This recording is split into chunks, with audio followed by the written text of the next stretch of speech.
తెలంగాణలో నామినేటెడ్ పదవుల జాతర మొదలైంది. 18 కార్పొరేషన్లకు ప్రభుత్వం చైర్మన్లను నియమించింది. 13 కార్పొరేషన్లకు చైర్మన్, వైస్ చైర్మన్, మెంబర్లను ఎంపిక చేసింది. కాసేపట్లో కార్పొరేషన్ చైర్మన్ల పేర్లను పీసీసీ చీఫ్ మహేష్ కుమార్ గౌడ్ ప్రకటించనున్నారు. మరిన్ని అప్డేట్స్ మా ప్రతినిధి ప్రతాప్ అందిస్తారు. ప్రతాప్. సుమిత్ర, కార్పొరేషన్ చైర్మన్లకు సంబంధించి చాలా కాలం నుంచి ఎదురు చూస్తున్న వారికి శుభవార్త ఇప్పించిందని చెప్పుకోవచ్చు.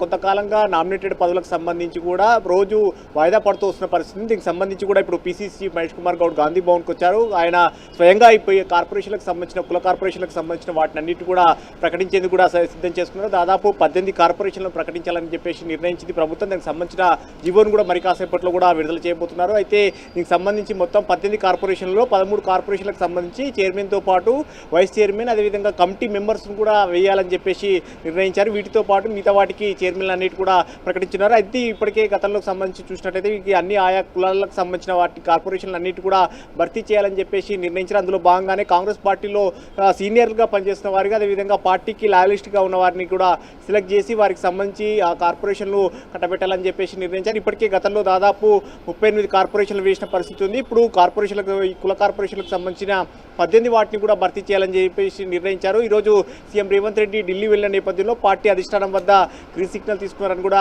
పార్టీ వర్గాలు చెప్తున్నాయి. అందుకే సీఎం రేవంత్ రెడ్డికి ఓకే చెప్పిన నేపథ్యంలో ఆ జీవోను కూడా కాసేపట్లో కూడా విడుదల చేయబోతున్నారు. ఇప్పుడు పీసీసీ చీఫ్ మహేష్ కుమార్ గౌడ్ గాంధీ భవన్ వేదికగా ఆ కార్పొరేషన్ ఆ లబ్ధిదారులు ఎవరెవరు పేర్లు అనేది కూడా అన్ని కూడా ప్రకటిస్తున్న పరిస్థితి. సో మొత్తం మీద వీటికి సంబంధించి పార్టీలో లాయలిస్ట్గా పనిచేసిన వారిని అందరూ కూడా దృష్టిలో పెట్టుకొని, వచ్చే ఎన్నికలను దృష్టిలో పెట్టుకొని కూడా నెక్స్ట్ రాబోయే జనరల్ ఎలక్షన్స్ ఏవైతున్నాయో వాటిని దృష్టిలో పెట్టుకొని ఇప్పుడు సర్వం సిద్ధం చేసుకుంటుందని చెప్పుకోవచ్చు. ఇప్పుడు ఇప్పటికే ప్రభుత్వం ఏర్పడి 2.5 సంవత్సరాలు అవుతుంది కాబట్టి మరో నెక్స్ట్ 2.5 ఏళ్లలో జనరల్ ఎలక్షన్స్ రాబోతున్నాయి. వాటిని దృష్టిలో పెట్టుకొని పార్టీకి మరింత సమర్థవంతంగా పనిచేసే వారు ఎవరైతే ఉంటారో వారికి అందరూ కూడా ఈ పదవి బాధ్యతలు అప్పగించినట్టు కూడా పీసీసీ చీఫ్ చెప్తున్నారు.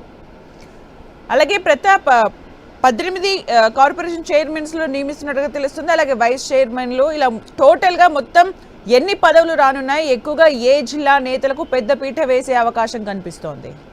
వీటికి సంబంధించి ముఖ్యంగా పార్టీలో కొంతకాలంగా దీన్ని అంతా కూడా ఎక్సర్సైజ్ చేయడం జరిగింది. ముఖ్యంగా సీనియర్ నేతలందరినీ కూడా దృష్టిలో పెట్టుకొని, సీనియర్ నేతలు అంతా కూడా ఇప్పటికీ ప్రజెంట్ మంత్రులుగా ఉన్నవారు కానీ పార్టీలో కీలక పోస్టులో ఉన్నవారంతా కూడా దీనికి సంబంధించి కూడా ఎక్సర్సైజ్ చేయడం జరిగింది. అన్ని జిల్లాలను క్రైటీరియా తీసుకొని ఎవరెవరైతే పార్టీకి పనిచేశారో, సీరియస్గా ఎఫర్ట్ పనిచేశారో, గత ఎన్నికల్లో పనిచేసినప్పటికీ వారికి టికెట్లు దక్కని వారు ఎవరైతే ఉన్నారో వారితో పాటు సెకండ్ స్థాయి క్యాడర్లో ఉన్న వారికి ఎవరైతే పనిచేశారో వారిలో కొంతమందికి ఇప్పటికీ పార్టీకి సంబంధించిన పదవులు కానీ అదేవిధంగా ఇతరత్ర పదవులు రాకపోయినా అప్పటికీ ఆ పార్టీ కోసం అట్లాగే పనిచేస్తున్న వారు ఉన్నారు. వారిని అందరూ కూడా గుర్తించి ఆ పార్టీ నేతల ఆధ్వర్యంలో ఇదంతా కూడా ఒక కమిటీ వేయడం జరిగింది. ముఖ్యంగా సీఎంతో పాటు అదేవిధంగా పీసీసీ చీఫ్ మహేష్ కుమార్ గౌడ్, అదేవిధంగా బట్టి విక్రమార్క, ఉత్తమ్ కుమార్ రెడ్డి, వీరంతా ఇన్ఛార్జ్ మీనాక్షి నటరాజన్ అంతా కూడా పలుమార్లు ఎక్సర్సైజ్ చేసిన పరిస్థితి తర్వాత పార్టీలో కొన్ని అవకాశాలు దక్కని వారు. రైట్ ప్రతాప్, మీరు లైన్ లో ఉండండి. తెలంగాణ పీసీసీ